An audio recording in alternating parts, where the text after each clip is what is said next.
Thank you, Mr. Speaker. Mr. Speaker, I rise to join my colleagues who would have spoken before me in expressing our support for the Appropriation Bill budgetary statement as presented by the member for Castries East. And I think all members have said very eloquently that this is one of the best budgets that they have ever listened to. It continues a very fine tradition of budget statements presented by prime ministers who have sat on this side from the St. Lucia Labour Party. But before I proceed, Mr. Speaker, with the substance of my contribution, I think we need to just reflect for a few moments on what transpired earlier today as it relates to the member for Micoud South. I think, Mr. Speaker, for those who were watching, and certainly for us in this honorable chamber, it was very disconcerting, the behavior of the member from Micoud South and the attitude that he showed towards this honorable house. It's never our intent, Mr. Speaker, to disenfranchise any member, or for that purpose, to disenfranchise any constituency that elected a member to sit here to represent them. But I think we needed to get across to the honorable member that in this honorable house, there is a code of conduct. There is a manner in which you ought to behave, and there are respects and there are conventions and other accepted practices in this honorable house. I have been asked before to withdraw statements that I was convinced I did not have any reason to withdraw. I have been asked, Mr. Speaker, during my 5 years in opposition, to express my apologies for what I would have said because another member would have felt offended. Even if I felt I was right, when the Speaker asked me to, I acceded, Mr. Speaker. I never showed disrespect, even when I believe I was right. And our actions today is to show to the honorable member, not that any one of us in particular, but as a collective, this chamber, this institution that we are part of, asks that he shows respect and regard for it. I have no desire, Mr. Speaker, to see that the honorable member does not participate in future deliberations.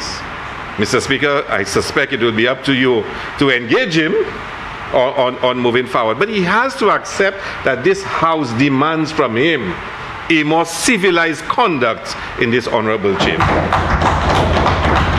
And that, Mr. Speaker, I want to put on record as the intent of the decision we took. I hope the honorable member recognizes that he ought to be in this House as elected by the people to represent them. He may remain arrogant, he may remain very haughty, and he may believe that he has no reason to show any respect to the chamber. That's for him to decide. But we want the honorable member to understand that there's a particular way you ought to behave in this honorable house. And Mr. Speaker, I trust, like I said, you will engage him and ensure that we can move forward, because our ultimate aim is that everyone who's elected by the people should be in this house representing them. Mr. Speaker, you know, I sat and I listened to the member from Castries East present his budget. And as he presented, Mr. Speaker, I started to make notes of all the benefits and who was benefiting, benefits, who's benefiting.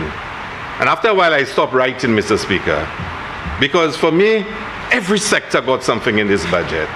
This was truly a budget for all, Mr. Speaker. You know, tourism got, Mr. Speaker, taxpayers got, businessmen got, Mr. Speaker, you know, the working people of St. Lucia got. Everyone got something from the budget, Mr. Speaker. It really showed, Mr. Speaker, that the honorable member thought of this economy, where we are going, what we have to achieve, and yet at the same time, Mr. Speaker, saying that there have been successes, there have been growth, and how can we share it, Mr. Speaker? And I think it's important, Mr. Speaker, that we accept that this budget has covered all the sectors, Mr. Speaker. I have not heard from anyone who can say that they believe they were left out this year. But I reflect that, Mr. Speaker, against the comments that have been made that the honorable member has no plan. The government has no plan, Mr. Speaker. That we don't know what it is that we are about. And of course, Mr. Speaker, you would have heard the member from Miku South saying that the growth is because of his stewardship. Can you imagine that? That the 18.5% last year was him, the 12% this year is him again? Well, the other way around. No, 18.5 in the first year. 18.5. So, until last year. Mr. Speaker, think about it. In 2016-17, when we had growth, he said it was not the stewardship of Dr. Kenya Anthony. It was his works. The following year, there was also growth. It was not the stewardship of Dr. Anthony. It was his good works. So the 2 years, it was his works that just came in. But in this instance, the 2 years is not the Prime Minister's works. It's his again. Think about it. But then we say to him, okay, if you are taking all the benefits, the crime we have, is it your stewardship? And then he says, no, it's your stewardship. He says tourism arrivals is him. Really? But then you cite to him what happened in 2016-17, he says, it was me again. So all that is good is him, but all that is not so good is never him. And it tells you already, Mr. Speaker, how the member from Miku South speaks, Mr. Speaker. You see, Mr. Speaker, the member from Castries East actually made reference to it in this budget, statement, Mr. Speaker, where on page 7, he says that this government continues to be guided and inspired by the philosophy and values of the founding fathers of our great party, the St. Lucia Labour Party, to open doors of opportunity for every St. Lucian, irrespective of their social and economic standing in the society. Our party originated from the bosom of the labor movement and has consistently served the best interests of the workers in this country. But he goes on, and where he makes a statement of the political economy of St. Lucia, where he says, we must continue to build a society where free enterprise can flourish, and that the rights of workers are protected, and that they can get a fair day's wage for a fair day's work. We must build a society where meritocracy and inclusion are valued and embraced as basic principles for progress and development. You see, Mr. Speaker, and it has been said by the member from Castries East, we believe in generating growth. Why? Because you can have development only when you have growth. You can have growth and no development. You must have growth with development. So we must always seek to promote growth. And when growth takes place, to make sure that the benefits accrue to all, which is why this budget was a budget for all. So we are encouraging growth, and we develop in and make sure everybody can benefit. We believe in generating wealth, and for wealth to be generated by all St. Lucians. And he made a statement to create opportunities for all. We believe, Mr. Speaker, inherently that we must create opportunities for a new entrepreneurial class to emerge in St. Lucia. We believe that. And if they say that I am promoting bourgeoisie and bourgeois economics, well, so be it. I know we want poor people to get out of their circumstances and to live better lives. We want poor people, children, to go to university to become lawyers, doctors, and engineers. And we want them, Mr. Speaker, our constituents, to open businesses, to create wealth, so that children can have better livelihoods. It is why, Mr. Speaker, there is the MSME, why there is the CTA, why there is the youth economy. Because we want our people, Mr. Speaker, to be able to generate wealth, to create opportunities, to grow, Mr. Speaker, and in growing, their lives get better. And Mr. Speaker, it's important that you understand, Mr. Speaker, why we are doing so. The member from Beaufort South probably led the largest expansion of the middle class in St. Lucia when in 1997-98 he took the decision that the banana industry was no longer going to be as it was before, that we needed to shift to a services industry. In that period, Mr. Speaker, we had the growth of the financial services sector. Tourism expanded under the member for Castries East like never before. We created new opportunities all over. We established NSDC, Bell Fund, poverty reduction, proud, Mr. Speaker. We started to open up St. Lucia to give many more St. Lucians an opportunity. Never before in the history of St. Lucia had we given more scholarships for students to go to university. And it is why the member from Dennery North is so motivated to ensure that more opportunities are created for more St. Lucians to go to university and get degrees. Because we believe, Mr. Speaker, if you don't have BACA, if you don't have money in the bank, it is education that's the most powerful tool for social mobility. We believe that. So we are investing in people. We are giving more to people. Only last year, the member from Castries East adjusted the tax code to allow over 3,000 persons not to have to pay tax anymore. Now, those were not persons earning $1,000 a month, $1,500, but those of a higher income. But who are those people? The middle class. So when some people say, oh, it's only certain people we want to care for. No, this budget provides for everybody. Everybody can claim something of benefit in this budget. And that is what is the brilliance of the budget. So we've had growth, but everybody must benefit from the growth.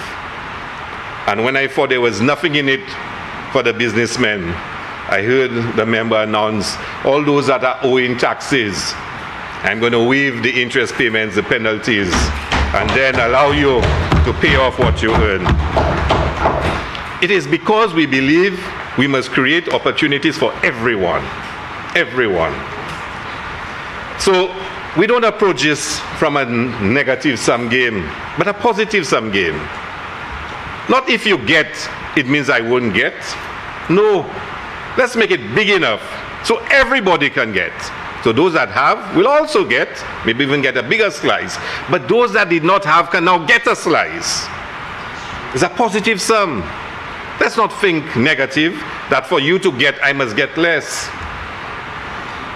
So, Mr. Speaker, that is how this budget approached it. This is how we constructed a new political economy in St. Lucia, Mr. Speaker.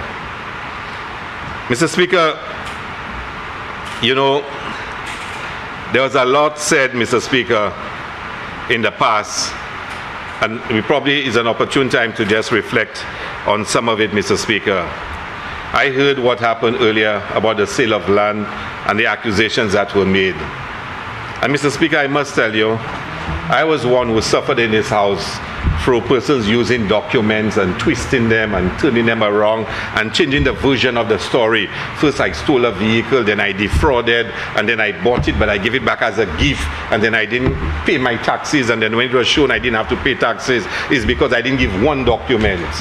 The version changed and changed and changed because they wanted to label you as something dishonest, Mr. Speaker. That's the nature. The United Workers' Party is a nasty party. I will not have to say that. When I say nasty, Mr. Speaker, it's because of how they treat people, how they approach people, Mr. Speaker. When you hear what has taken place on the platforms, Mr. Speaker, what does the J in the Prime Minister's name means, Mr. Speaker? When you hear what was said, when you heard what a former senior public servant, senior member of the United Workers' Party described the former Prime Minister as mamazot and things like that. When you hear that quality of discourse, Mr. Speaker, you really wonder. See, the member from Soufrière yesterday at a beautiful ceremony in Soufrière where she launched her Vendors Association. She described it well. She said the event is being held the same place where all of that took place because she was sanitizing the space, Mr. Speaker. She said it, that the last time they had a political gathering there, it was the most vile things being said. and she's now mobilizing the women. 91 vendors yesterday.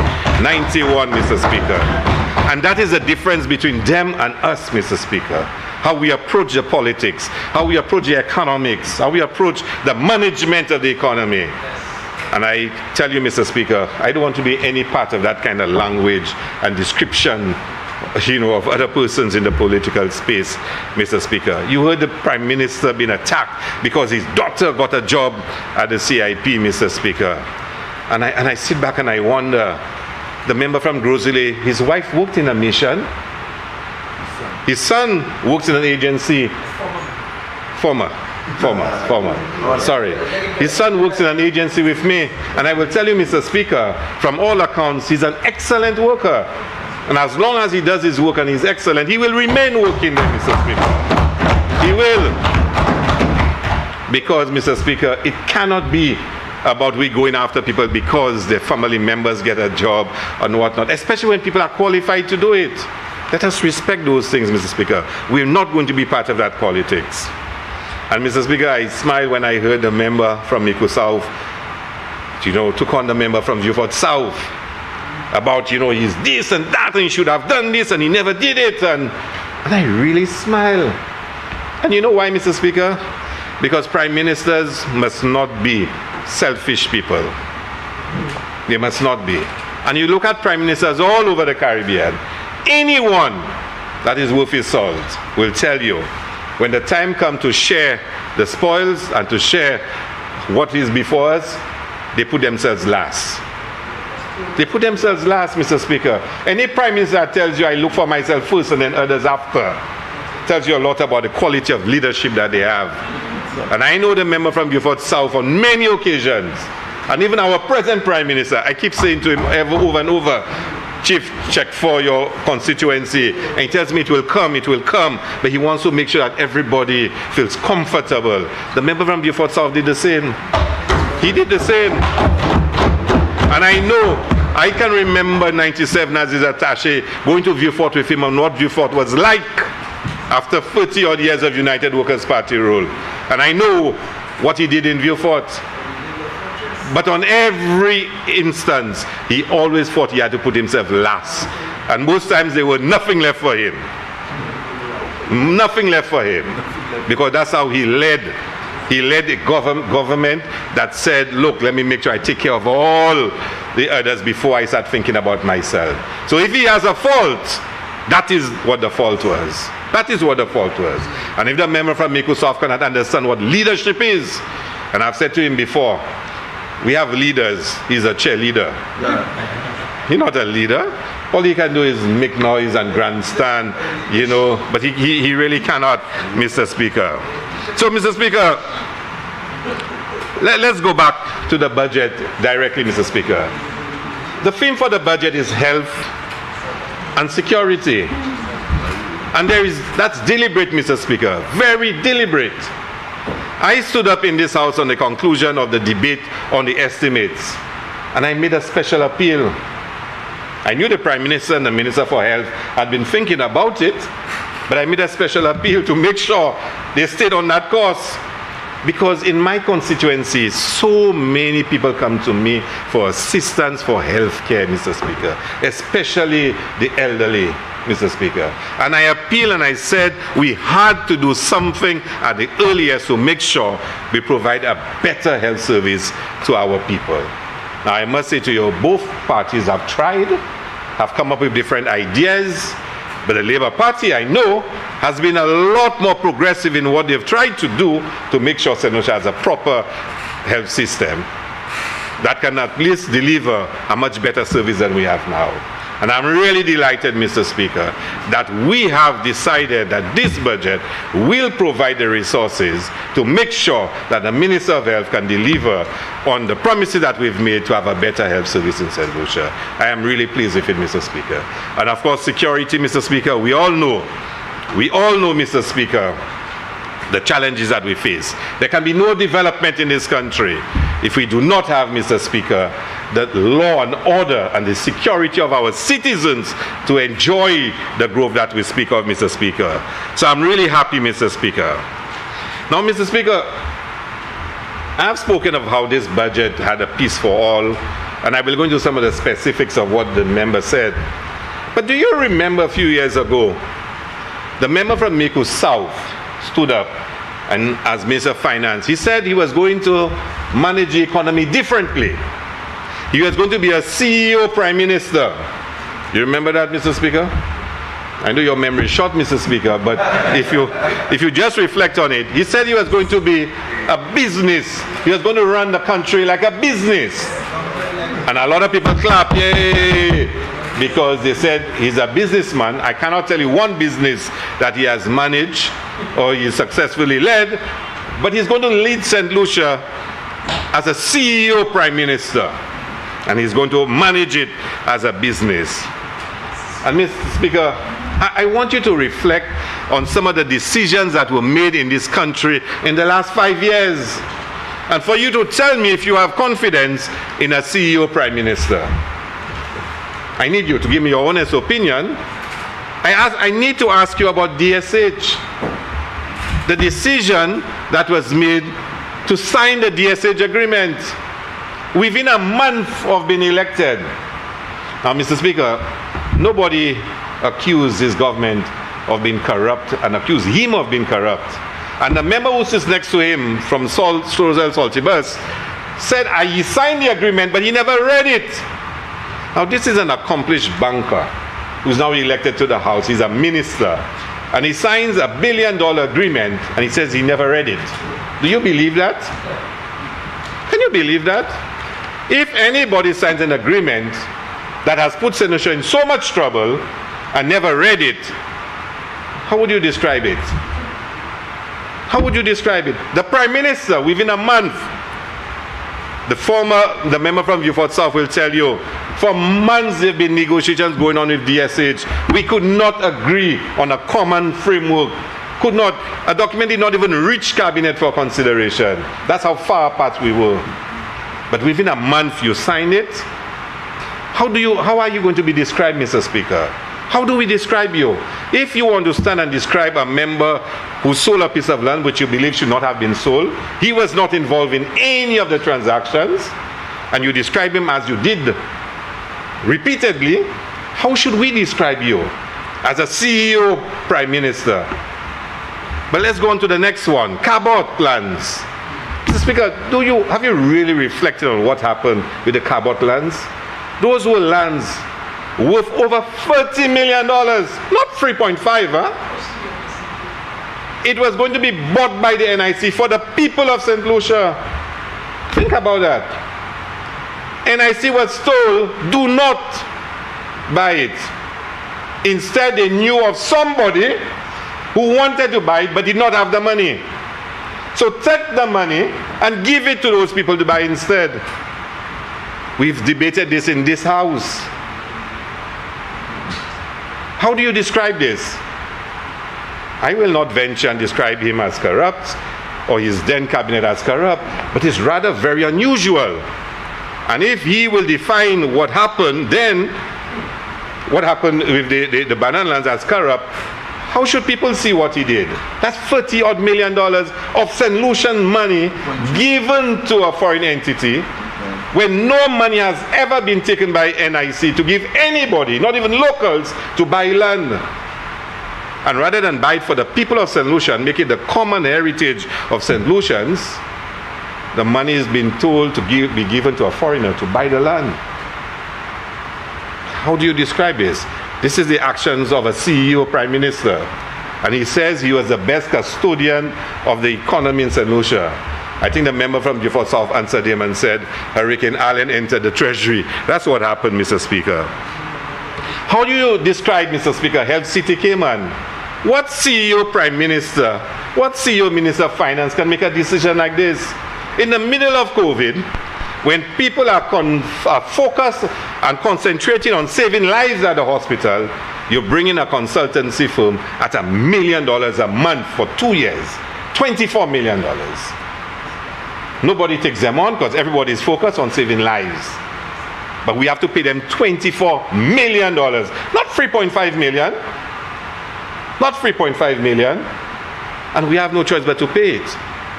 And The technocrats said, we didn't even know what they were really doing. We couldn't even really review all the documents they prepared because we were focused on COVID. And that's a CEO, Prime Minister. And he says, we don't know what we are doing. Mr. Speaker, I can go on, Mr. Speaker. Look at St. Jude's Hospital. Mr. Speaker, I don't know if St. Lucians really sit and they reflect on what happened at St. Jude's. There it is, you have a hospital being constructed. You can have all your criticisms of it. You can have all your criticisms. But then you decide that one wing is not good enough. That's your decision. That's your assessment. You paid $1 million for that assessment, which did not say you should break it down. It said it can still be used and gave you a price of about $80 million, I think it was, it would take to complete the hospital and open it. You decide, no, I'm going to replace that wing. And you spend over $100 million building a box, and with significant more debt still to be paid to replace that wing. But you never told St. Lucians, you still have to complete the rest of the hospital. So although you stop working on it to go and build a box, you still have to come and finish it. That box was just to replace one wing. Think about it, Mr. Speaker. Is that wise? Is that not unusual thinking and reasoning? Is that the confused thinking of a CEO, Prime Minister? Tell me. And then you look at this budget as presented, and you say, this budget is produced by men who don't know what they're about. But compare the CEO, Prime Minister, the CEO, the business Prime Minister. And then let's look at what was stopped, Mr. Speaker. Look at RSL. We now have to bring back RSL, Mr. Speaker. Look at the fisheries complex, Mr. Speaker. Look at the Viewfort Administrative Center. And then he says the reason why he stopped it is because DCA had not approved the transfer of the land. No, he said the transfer of the lands to Wasco had not been completed, so he stopped the project. And then he says about Viewfort not getting any attention. And I'm hearing there's a substantial increase now in the cost of putting up the building, Mr. Speaker. And Mr. Speaker, I can go on and on and on and expose to you the failings of a CEO Prime Minister. On and on, Mr. Speaker. But Mr. Speaker, I have to end on two notes on the CEO Prime Minister. The first one was to start off his presentation by calling on all the senior public servants he saw as heroes. As heroes. And I wondered immediately, but there were zeros when he was actually a CEO Prime Minister. So much so, he hired Ernest & Young, paid them millions of dollars to teach them how to do budgeting. Something that had been done by public servants for years. St. Lucia had been admired for how we prepare our budgets, our professionalism, and everything else. But those heroes were not heroes when he was Prime Minister.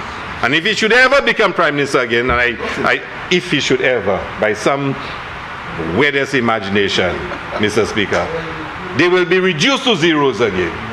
And probably a more vindictive approach to them. Then, Mr. Speaker, the Massey bag. I did ask the member next to him to pass the cheese for me and the eggs, Mr. Speaker.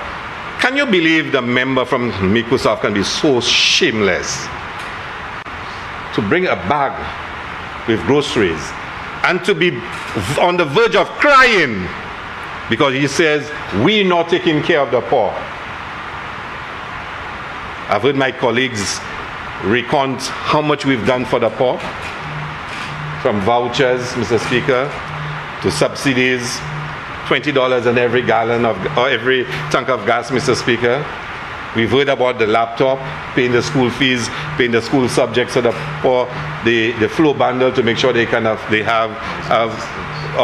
the internet, housing assistance, Mr. Speaker, all in a year and a half. But we don't care about the poor. But I want to remind you, Mr. Speaker, of some of what he said about helping the poor. I want to remind you some of the things he said about helping out the poor. He says at a press conference, we're subsidizing the people by reducing the price of rice, flour, sugar, but everyone is benefiting from it, but not everyone needs it. Yeah. That's the same person, who said we should be giving more to the people of St. Lucia. And he, when he was CEO, Prime Minister, says we should not be doing that. He goes on, in Parliament, we can no longer continue to subsidize all sections of society under the guise of protecting the poor. Now let's examine that briefly. He is saying, if other people are benefiting when we're protecting the poor, don't protect the poor. That's what he meant. If other people are benefiting when we are protecting the poor, we must stop it. Let the poor suffer. That's what he says. But then he comes here with a massive bag, Mr. Speaker. And I heard afterwards Parliament had to really clean down because the chicken wings leak water all over the place, or turkey wings, whichever one he had, Mr. Speaker. And then finally, hear what he says on Newsmaker Live with Timothy. We have this idiotic process. Let me repeat it. We have this idiotic process, honestly, where we subsidize rice, flour, sugar, and say we're helping the poor people. Have you heard that statement? Now, think about that. An idiotic process? An idiotic process where we subsidize rice, flour, and sugar and say we're helping poor people. The same member from Miku South, same, who stood up here with a bag begging us to help people, which we are doing. In fact, I hope the member from Castries East can give me some more vouchers next week, because I want to continue helping the poor people in my constituency, and there is the constant demand. But he says help poor people with a massive bag, but then he wants to describe it, helping poor people, as an idiotic process. What kind of thinking is this? Is this just show? And he compares it to this budget statement made by the member for Castries East. Mr. Speaker, I tried to note the top 10 of my favorite offerings in the budget, but I couldn't. I reached about 13 and I decided, no, I had to stop because only 10 I wanted.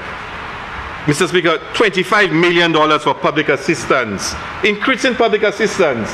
The same budget we listened to, where he says we're not helping poor people, we are increasing it to $25 million to help in public assistance. Maternal and child health care. Well, I've spoken about health care already, Mr. Speaker. I heard about the semi-professional football league. I love this one, Mr. Speaker. I really love it. I hope we can also next year, Mr. Speaker, find money to support the St. Lucia T20 League. Because, Mr. Speaker, I'll tell you, there are two sports I always maintain we are world class in: track and field and cricket. The average St. Lucian at 15 years old, 16 years old can be a world beater in cricket and track and field. Julian at 16 was already world class. The last two West Indies under 19 cricket captains were from St. Lucia. We are world class in two sports, in my view: cricket and track and field. But I support this because most young people are involved in football. And we need to create a pathway for them, so at least, Mr. Speaker, they can aspire to play for Arsenal, who is beating Chelsea right now, Mr. Speaker. So, Mr. Speaker, I really believe our young men and eventually our young women can get the support, Mr. Speaker, can get the support. And the semi-professional league is a way of changing the mindset, introducing greater professionalism in their thinking, so they can start dreaming. I once, Mr. Speaker, served as Permanent Secretary for Youth and Sports. And there was a young man from Vieux-Fort who was getting an opportunity to play, Mr. Speaker, for a team in Miami. I won't mention his name. But when he left and he had to go to Miami, Mr. Speaker, when they picked him up, the owner of the team, the coach, dressed in their three-piece suit, his pants was halfway down, dressed with his sneakers and not even laced properly. And from the first sighting of him, they were not impressed. But that's his upbringing, that's his mindset. And then he had to go into a camp where there was rigid professionalism. Wake up 5 o'clock in the morning, have his light thing to go and train. He couldn't fit in because he had not gotten that training and developed that kind of professional outlook. So despite the ability, there are always those limitations. The semi-professional league will start teaching our talented young footballers that modern talent, you have to develop a certain professional approach. You have to respect the game, not just play the game and be good at it. You must respect the game. And therefore, Mr. Speaker, I'm hoping the professional league will do this, Mr. Speaker. Mr. Speaker, tax refunds of almost $9 million for over 3,000 people. We promised it and we delivered it, Mr. Speaker. Over 3,000 St. Lucians got tax refunds, Mr. Speaker. I spoke about the penalties being waived. This one is a serious one, Mr. Speaker, because a lot of those monies were monies collected for the government of St. Lucia, and they have not been paid. And now we're giving them another opportunity to pay the money that is owed to the government of St. Lucia. Another opportunity. So the penalties will be waived, all the dues will be waived, but to pay the money, Mr. Speaker. The withholding tax on $10,000 or less contracts. Now, some people do not really appreciate how important that is. Just imagine you're a small contractor and you do a government contract, $9,000. You have to pay the 10% withholding tax, plus they keep 10% retention. So just think about that. On your little $9,000 contract, almost $2,000 is being withheld. $2,000. Now you have to pay for materials. Now, if your profit is about $3,000 on it, it's virtually gone, Mr. Speaker. Gone. And some of them will not even earn enough, because it might be one contract they get for the year, or maybe two, where they even have to pay tax in the first place. So this, Mr. Speaker, is a very significant achievement. Those who don't know it and they're not in the trenches will not have heard people saying to you, the little work, the little job I get to make some cupboards at somebody's home, to do something for government, they take 10% and then 10%. So I'm glad, Mr. Speaker, that has been put in. The teachers, Mr. Speaker, an extra $600, Mr. Teacher. $600 more for teachers. I think it should be more, really, but, is a little bit at a time. No, because teachers, Mr. Speaker, teachers use so much of their own resources to help students and to help their classes, Mr. Speaker. And when they meet needy children, they also provide assistance. When you find a conscientious teacher, Mr. Speaker, when you find a conscientious teacher who really does their job as a teacher, $600 is nothing more for them, Mr. Speaker. Well, 6 plus 6, so they get 1,001. But it is something. And I'm really proud that as a government we're able to do this.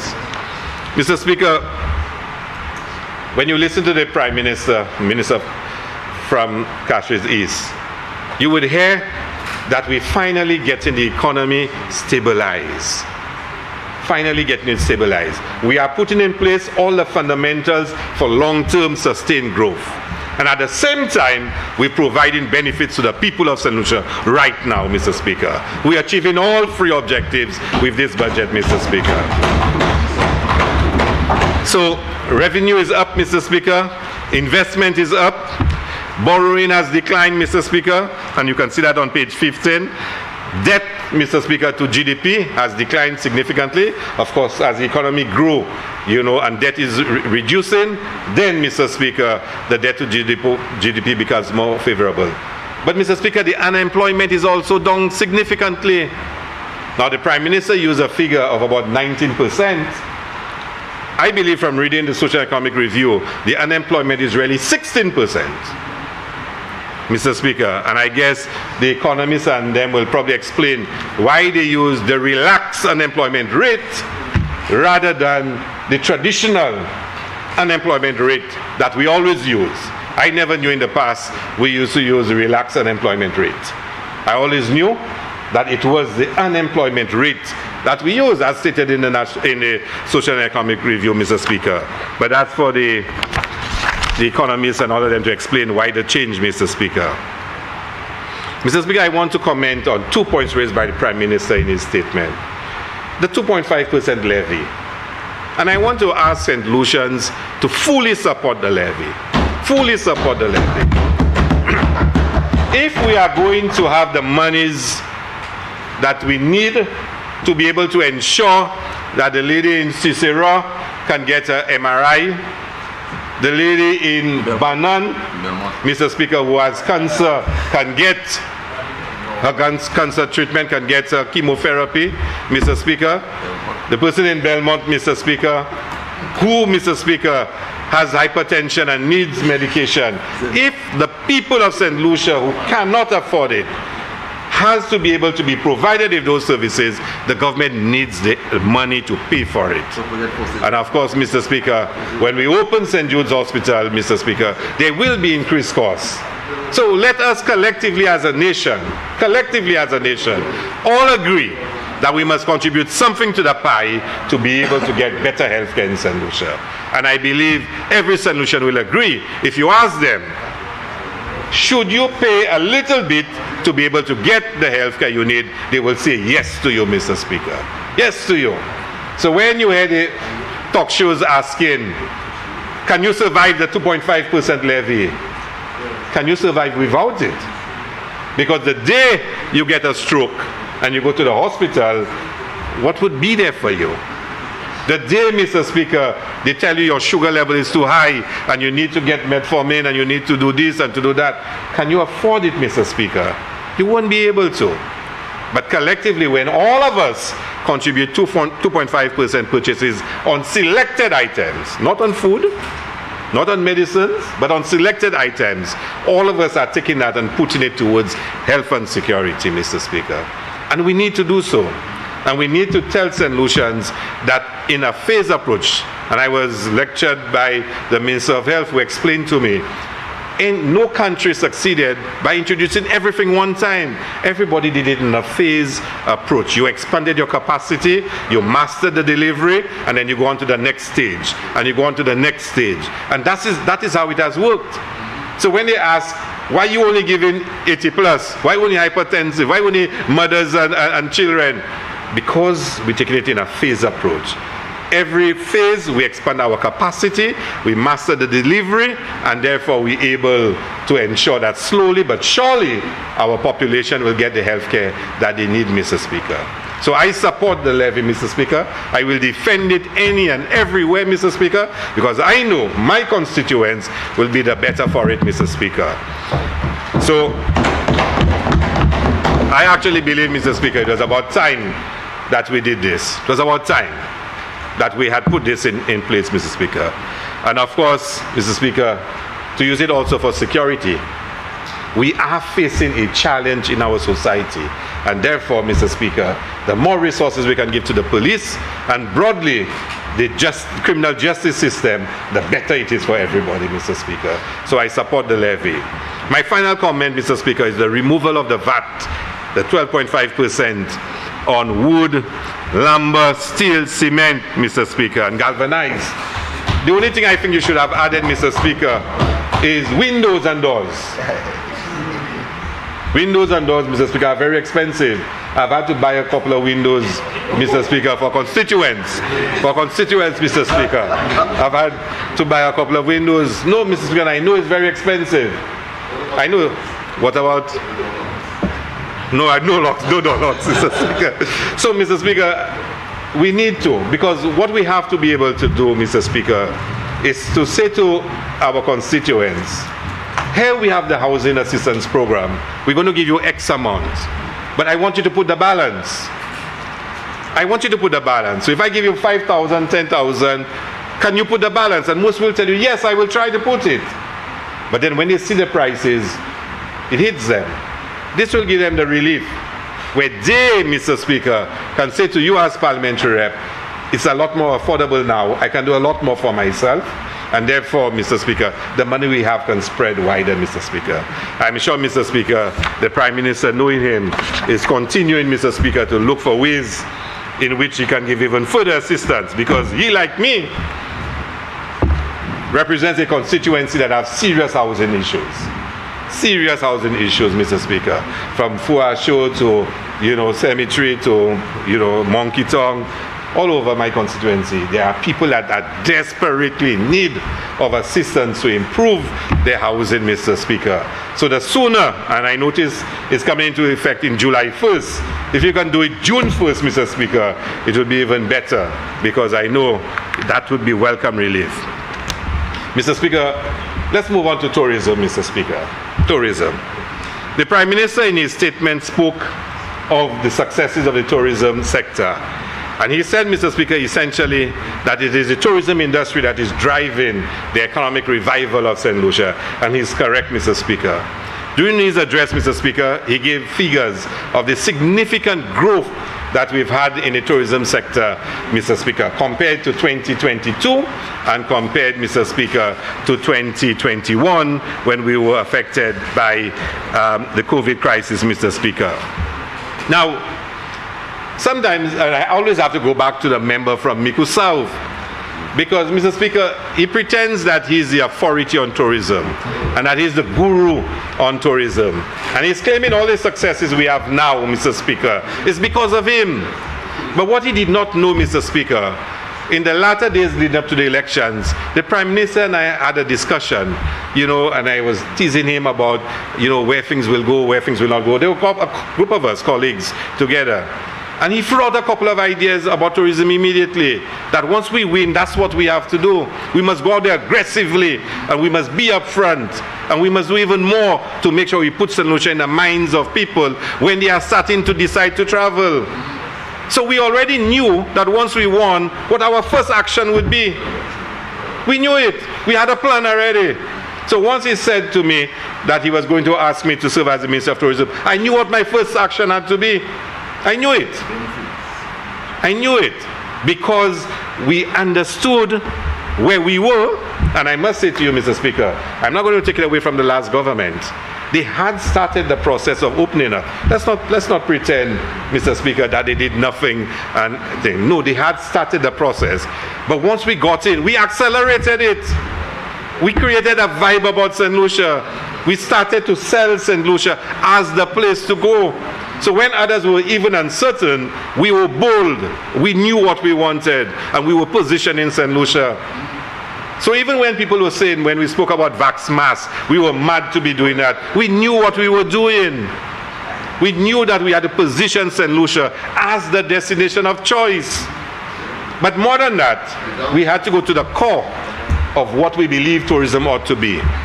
Tourism has to be about authentic, inclusive experiences. That's what it has to be about. So as soon as we started selling St. Lucia, we started selling it as such.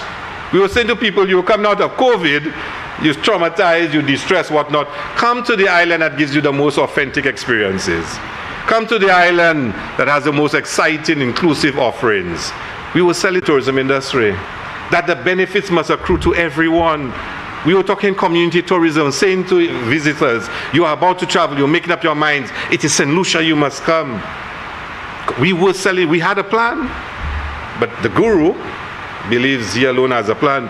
5 years as Minister of Tourism, never built one hotel. 5 years as Prime Minister, never built a hotel. And promised, it was it in Miku where he said he's going to build 7 hotels in 1 year. Mr. Speaker. But he's the guru. But you know why, Mr. Speaker? We don't believe we know all the answers. We don't believe we have all the answers. We ask a lot of questions, we seek advice, and we move forward, Mr. Speaker. So tourism is doing well, Mr. Speaker. Other markets are opening up now. We went up front very early, but now the Far East is opening up. Europe is opening up. So the competition will restore to a state of normalcy. There are certain challenges that we face, Mr. Speaker. Mr. Speaker, the truth is, airfare is significantly high right now. But the airlines have no interest in reducing airfare. And I can share with you, Mr. Speaker, I went to a trade show with the CEO of the Tourism Authority, and we were saying to an airline that people are complaining about you, and they asked us, well, what are they complaining about? And we said, well, your prices are too high. And the guy opened his computer, looked at it and said, well, can I just tell you, March 2023 was our best performing month in the history of being in St. Lucia. 95% load factor. So you ask us, so who's complaining? So just think about it. We are complaining about airfare, but people are paying it. People are paying it. And of course, the airlines are still saying to you that there are equipment issues, they don't have enough planes, they don't have enough crew. It's getting better, but it's not back to state of normals. Member for Castries South, you have 10 minutes left. 10? You sound like a member for Beaufort South. Member for Denry, no, sorry, I couldn't see your mic behind the lectern. Mr. Speaker, I'd like to move for the invocation of Standing Order 3210 in order to allow the member of Castries South an additional 30 minutes within which to complete his presentation. Honourable members, the question is that Standing Order 3210 be invoked to allow the member for Castries South an additional 30 minutes in which to complete his presentation. And now put the question, as many as that opinion say aye. Aye. As many as the contrary opinion say no. I think the ayes have it. The ayes have it. Thank you very much, colleagues, and thank you very much, Mr. Speaker. So, Mr. Speaker, we have set forth some objectives for ourselves in the tourism industry. I want to point out a couple of them, Mr. Speaker. One of which is that the benefits of tourism must accrue to as many people as possible. We believe that fundamentally, Mr. Speaker. And it is why we launched the community tourism program, Mr. Speaker. When we took over, it was supposed to be village tourism. You had to sign a franchise. And you know, when you tell St. Lucians about franchise, they think of Kentucky and Subway, and they start thinking of whether you'll be controlling their business. We said to them, no. And they talk about village. And somebody asked me whether Babono and in Babono, and they will not qualify because Babono is not a village. So we had to say to them, no. It's a community tourism program. Once you're part of the community, and you can qualify. And we want partnerships. So you sign a partnership and no franchise, Mr. Speaker. But we believe, Mr. Speaker, that more St. Lucians should participate in the tourism industry and should own the tourism industry. More St. Lucians. So when we've launched the CTA, Mr. Speaker, the Prime Minister made an extra $5 million available, Mr. Speaker, for on-lending for St. Lucians who want to be able to enter the tourism industry. So you can get up to $100,000 with no security and up to $300,000 with security for you to be able to start your own business enterprise. 1/3 of this, up to 1/3, can be given to you as a grant. So not all is loan, up to 1/3 is grant, Mr. Speaker. And we're saying to St. Lucians, this is a chance for you. If you have an idea, if you believe you have something that you can offer, come and seize the moment. So we have almost $14 million, Mr. Speaker. Just think about that. This government, $14 million making available to St. Lucians so that they can, Mr. Speaker, benefit from the tourism industry, Mr. Speaker. And that was not enough. When the Prime Minister heard of the interest and people approached him, he realized we had one issue. The last government, even before the CTA was launched, even before there was an office, even before there was legislation, had used all the money for the community's infrastructure. They had used all. So when we came into government, there was no money for community infrastructure. The Minister of Finance spoke to the CARICOM Development Fund and said, I will need another $8 million EC dollars. Because there are communities that need support for community infrastructure. And therefore later on this year, and it's not stated in the budget, but they've already informed him and agreed in principle that we will have another $3 million US to assist a number of, oh, you did mention it in the budget statement, sorry. And he named some of the communities. I think Monrepo, Prale will get something, Beaufort North will get, Serenity Park, I think Marsha will get something in it. So, Mr. Speaker, you know, so many of the communities will now be able to build their infrastructure, Mr. Speaker. And Kareli, Mr. Speaker. Mr. Speaker, I need to quickly point out, a few days ago we had a ceremony last week Wednesday called the Jimmy's, Mr. Speaker. The Tourism Awards, Mr. Speaker. I know Jimmy belongs to Soufrière, and I know the member from Soufrière has cautioned me about copyright issues for the use of the name Jimmy's, Mr. Speaker. But the Jimmy's was really important, Mr. Speaker. And let me just quickly point out something to you. The member from Mico South stood in this house and almost questioned, why are you all doing this? Why you have to make allocation for a tourism awards? Why can't you go and ask the private sector to assist you? They are assisting us, but he's missing the point. And that's the difference between us and them. We need to recognize the ordinary people that are making this country successful. So at the ceremony, we recognize the institutions, the organizations, but we also recognize the ordinary vendor, the bartender, the tour guide, Mr. Speaker. These are the people that really create the lasting impressions on the minds of visitors, Mr. Speaker. And that's what the Jimmy's was about. In the most glamorous way we could, we said to them, we appreciate your contribution. And I'm sure some of them, Mr. Speaker, are looking forward to next year. I was in Soufrière yesterday, and somebody was saying how they're going to be announcing they're the winner of a Jimmy, the best restaurant in St. Lucia, Mr. Speaker. So that is important for us. Mr. Speaker, I need to say a little thing about jazz, Mr. Speaker. In the next few days, we will officially open the Jazz and Arts Festival, Mr. Speaker. It is a festival that's very dear to the heart of St. Lucians. Very, very dear, Mr. Speaker. Because St. Lucians took ownership of it. St. Lucians saw it as part of their personality and who they are.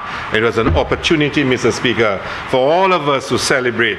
And people would say, oh, it's not a pure jazz festival. It is more than just jazz. It's about the creation of an atmosphere, an environment of creativity in the country through music, Mr. Speaker. The last Labour Party government under Dr. Anthony, the member from Beaufort South, introduced an arts component, Mr. Speaker. An arts component where our visual artists, our painters, everybody else, Mr. Speaker, can now join into that creativity. What you have to see the festival as transforming St. Lucia into an arena of creativity, whether through music or art, Mr. Speaker. And that's what it represented. But even more important than the festival itself, main stage and the main activities, were the fringe events. And I'm really pleased, Mr. Speaker, to see this year the return of the fringe events with a bang, Mr. Speaker, with a bang. Because it shows that the communities of St. Lucia are once again taking ownership of this. Monreport Jazz yesterday. I think Beaufort had some jazz yesterday, Mr. Speaker. And there'll be many more. Next year, Mr. Speaker, it will be even bigger. Because I know, Mr. Speaker, Fordor, Denry North will come back alive, Mr. Speaker. I know that, Mr. Speaker. Denry South, we got a proposal from Denry North, Denry South, but it was a little too late, Mr. Speaker.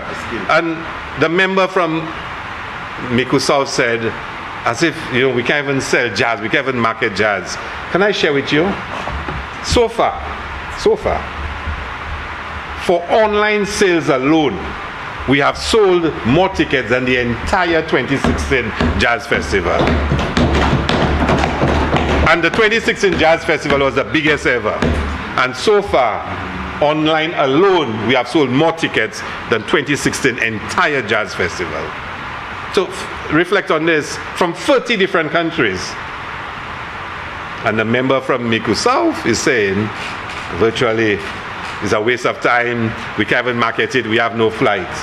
We don't have all the flights we want, but this is our comeback year. And I can tell you, the best is yet to come. The best is yet to come, Mr. Speaker, because this is just the year we are saying, we are back. And it will get bigger and better, Mr. Speaker. And do you know, the weekend after Jazz, Mr. Speaker, finishes, we start the community carnivals. Right until July 18th, every weekend, there will be the launching of a community carnival, and of course the culmination. So from this weekend, we never end until July. And somebody would ask, but why all of this? And then we take a 2-week break, and we go into Emancipation Month, Mr. Speaker. And well, I haven't next year. We haven't started talking about next year. But why are we doing all of this? We are doing all of this, Mr. Speaker, because we are determined to establish a creative economy in St. Lucia. We are determined. If we have almost every month, every weekend, some creative expression in this country, whether it's theater, whether it's dance, whether it's music, whether it is visual arts, we are creating in St. Lucia that kind of creative arena. The creatives can now have a sustainable livelihood on the fact that every weekend or so there is something for them to do. For our fashion designers, we've had free fashion shows in the last year or so. Export St. Lucia has done 2, and we have 1 next week. Our designers now know they can produce clothing and fashion and wear for jazz, for carnival, for emancipation, for Junior Creole, Mr. Speaker, creating new opportunities for them to bring out their creativity, but also for them to earn a livelihood. So we are creating a creative economy. We are, through Carnival. Mr. Speaker, do you know Carnival is the largest single economic activity in this country? Largest single economic activity. Last year, July, 10,000 people arrived in this country and stated on their ED cards that they came here for Carnival. 10,000. And I think the Minister of Finance, the member from Castries, will tell you his returns on revenue in July, August last year were the highest for the year. He will tell you so. That's the importance of Carnival. That's the importance. So when you add throughout the year, we have dance productions, theater productions, we have exhibitions, we have street art, we have La Rose, we have La Margaret. Mr. Speaker, last year La Rose and La Margaret was like never seen before. Never seen before. And I hope this year is even bigger, Mr. Speaker. Very soon we'll be launching our emancipation program and our La Rose plans, Mr. Speaker. And again, St. Lucia will become this creative hub. And that is the importance, Mr. Speaker, that the Prime Minister spoke about on page 26, when he spoke about the importance of culture and the creative industries to St. Lucia. Because if we can get the creative industry to start rivaling construction, start rivaling, the real estate contribution to GDP, think of the importance of that. Think of who is benefiting from that. In all the communities, I remember Export the Runway. Almost every designer was from Fosse Jacques, from Barbono, from all parts of St. Lucia. And I was shocked, I was surprised. I didn't know people in Fosse Jacques and they could have designed that kind of, bags and because I was ignorant of it, even as the minister. I really got an eye-opener when I saw what was being produced, Mr. Speaker. And it convinced me that this government is doing the right thing, Mr. Speaker, to establish the creative industries in St. Lucia. Mr. Speaker, let me move quickly to investment. And if you look at page 56 and 57, Mr. Speaker, in the Prime Minister's statement, he speaks of the hotel projects to come, and he still did not state all, because the Prime Minister says, unless work has started, he's not announcing. So he only gave you half of the story.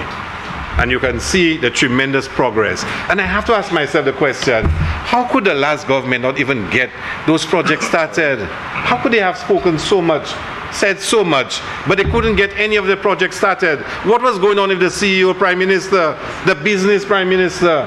Why couldn't they get any of those hotels going? We've had to sit with them, Mr. Speaker. We've had to find out what their issues are. We've been working hard to overcome their issues and to get the projects going. And a couple of them were actually stopped.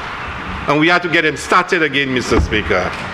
And Mr. Speaker, it's because of how we've approached our work, the importance we recognize of investment in this country, the importance we recognize of construction, and the importance we give to the tourism sector, Mr. Speaker.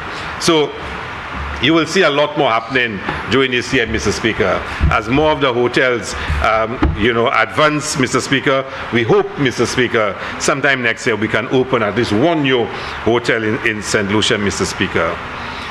The Prime Minister spoke about GPH, Mr. Speaker, because again, a lot has been said by the member from Mico South, and the member from Vieux-Fort South briefly mentioned it, and he chastised the member from Vieux-Fort South and said, he should, if he wanted, he would have started a cruise terminal in Vieux-Fort, then he didn't do it.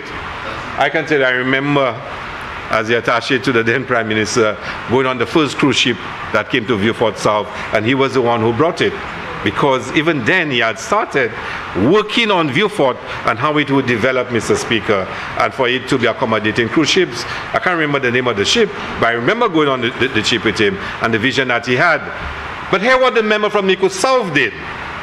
When there were two cruise lines who were interested in developing Beaufort South as for home porting and for other calls, he asked them not to proceed, and instead asked them to work with DSH to build a cruise terminal by El Pirata, by Kokodan.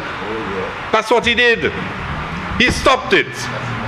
So he inherited something from the member from Beaufort South, inherited the work that had been started, and told them to go and work with DSH.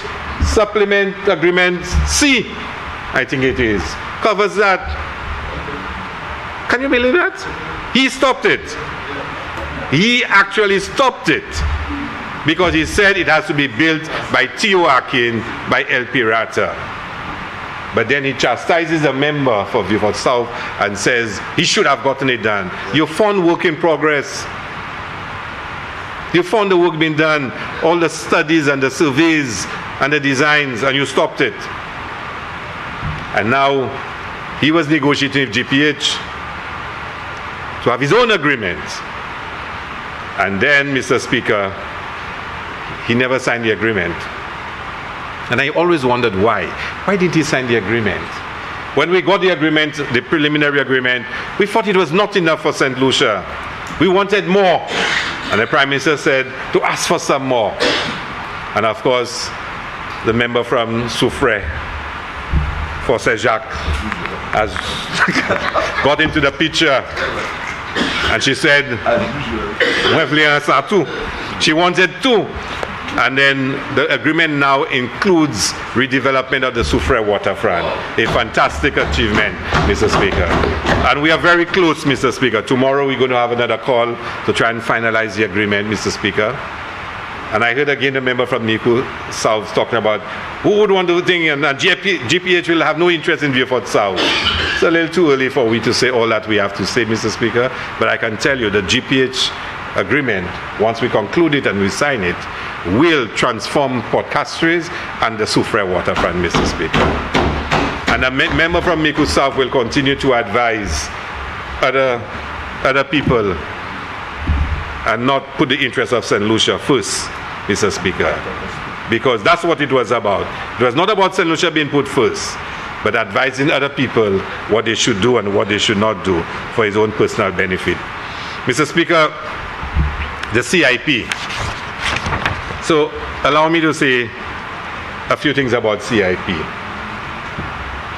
In 2015-16, when we launched the CIP, we launched it with a clear view that St. Lucia had to be a preferred destination.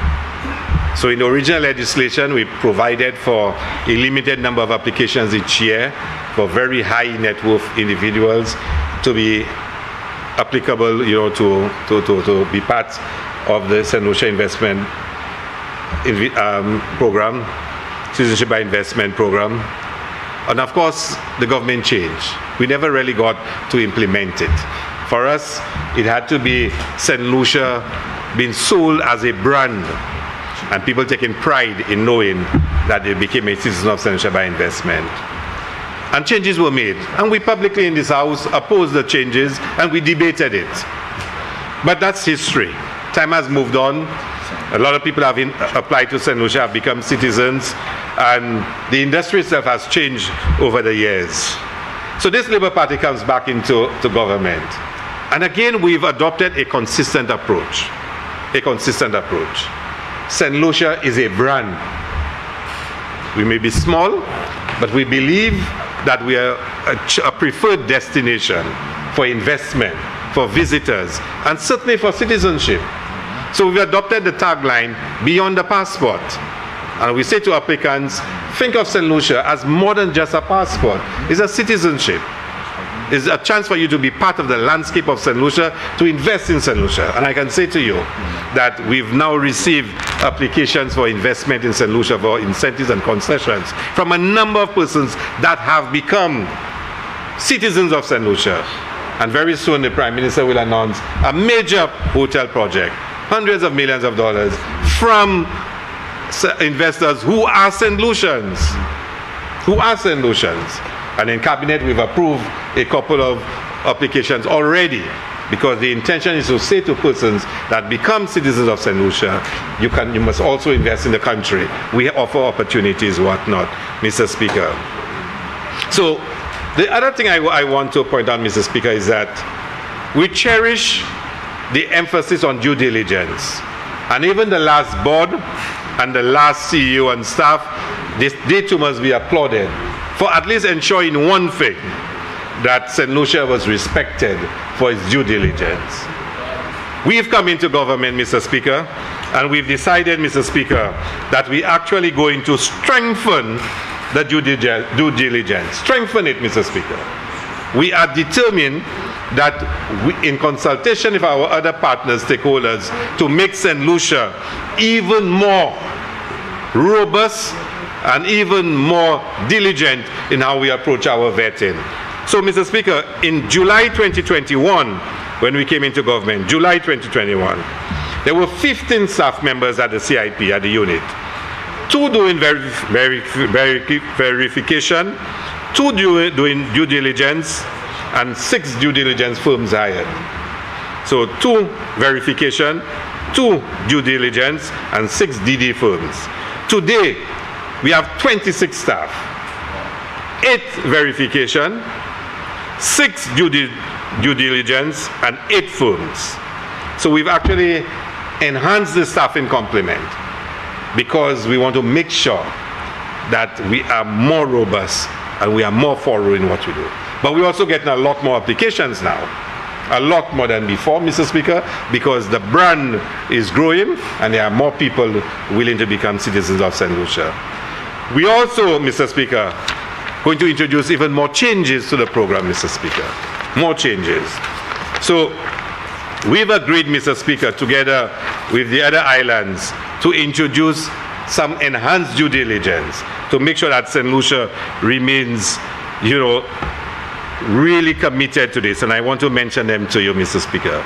The first one, Mr. Speaker, we all agree in the Caribbean, anybody who was denied from another country cannot apply to another.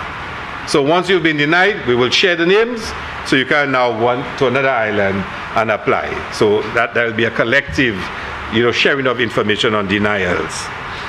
An important one, interviews. We've agreed, and we are trying to define how we're going to do it in operations.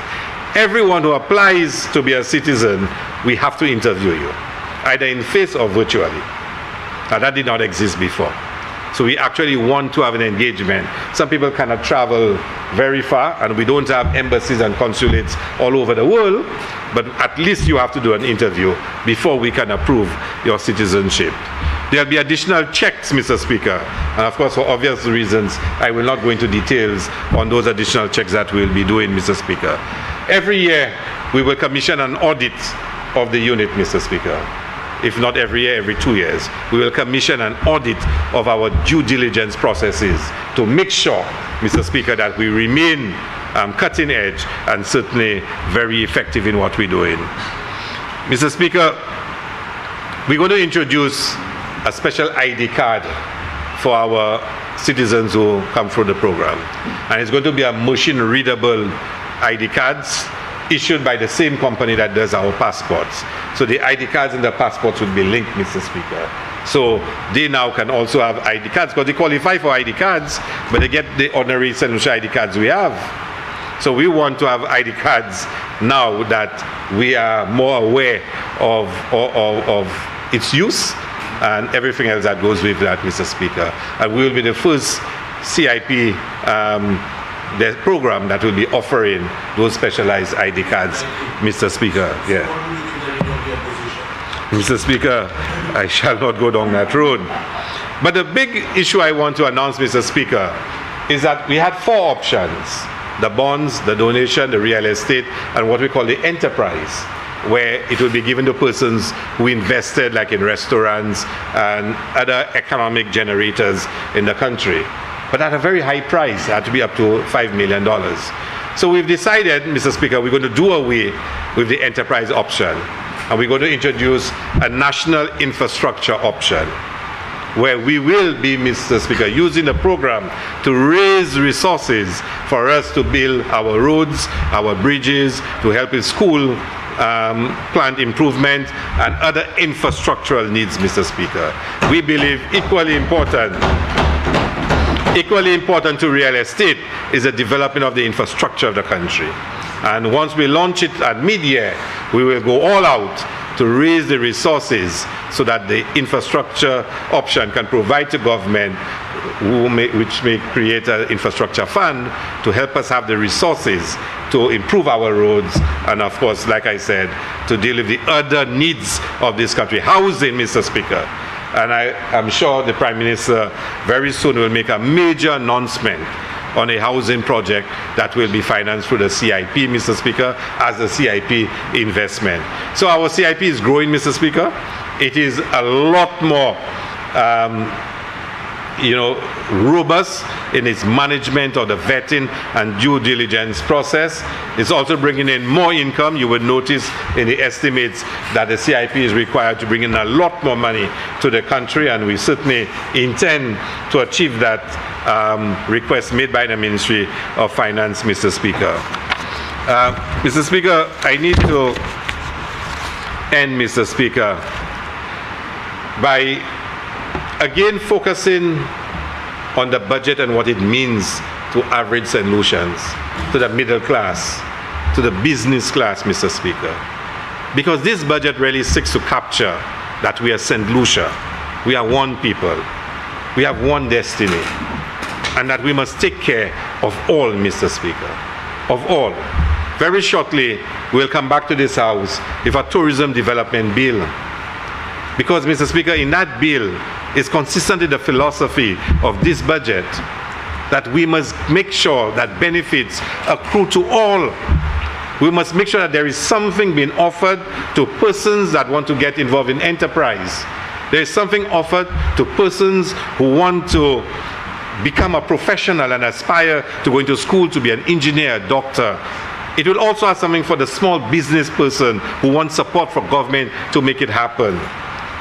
It will also have something for the working class, the working people of St. Lucia, where they too can aspire to own a house, own a piece of land, for the children to become the lawyers and the doctors of tomorrow. And I'm very passionate about this, Mr. Speaker, because I believe our people will progress when we give them the educational attainment that they need for social mobility. I believe that.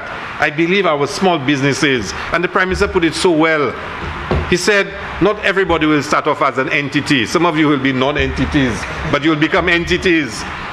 And he was riding on the derision of the member of Miku South when he described somebody as a non-entity. Who is she? She's a non-entity. She has done nothing in her life.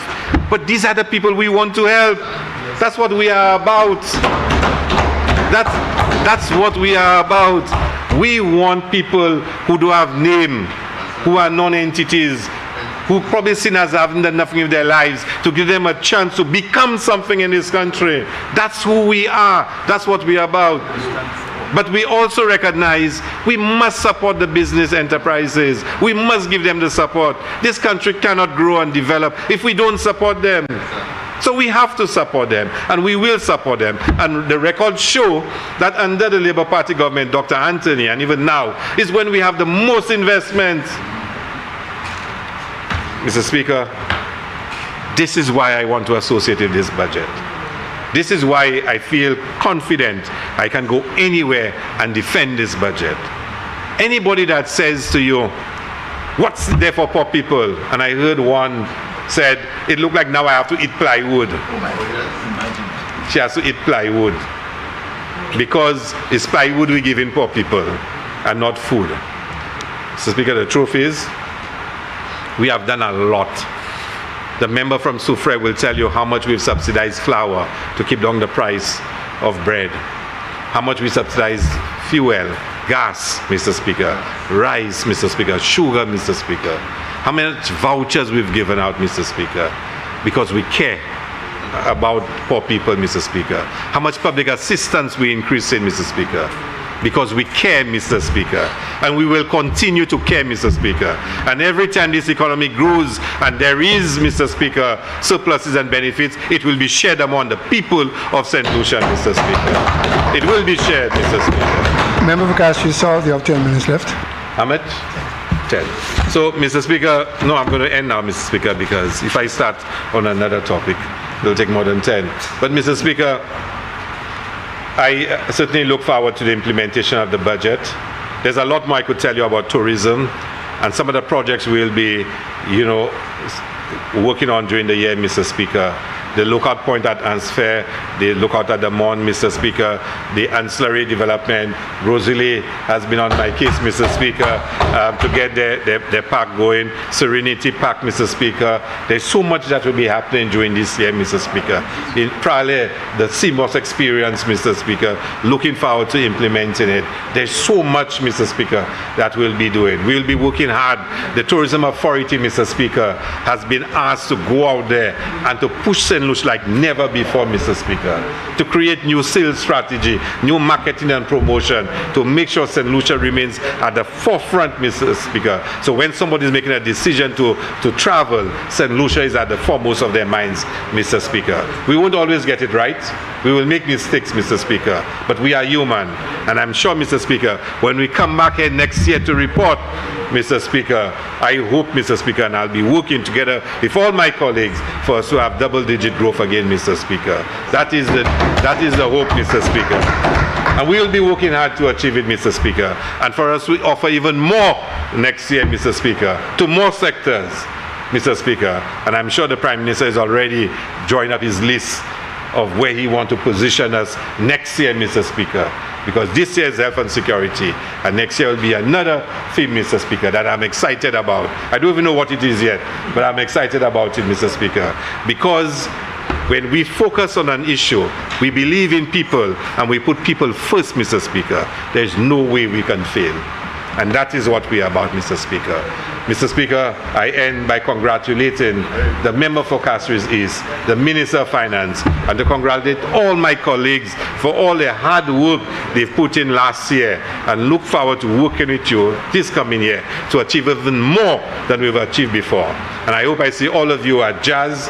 I hope all of you get ready for Carnival and you enjoy, and I see you in the respective community carnivals supporting your people. And then let us together, Mr. Speaker, take St. Lucia to another level, Mr. Speaker. Thank you very much.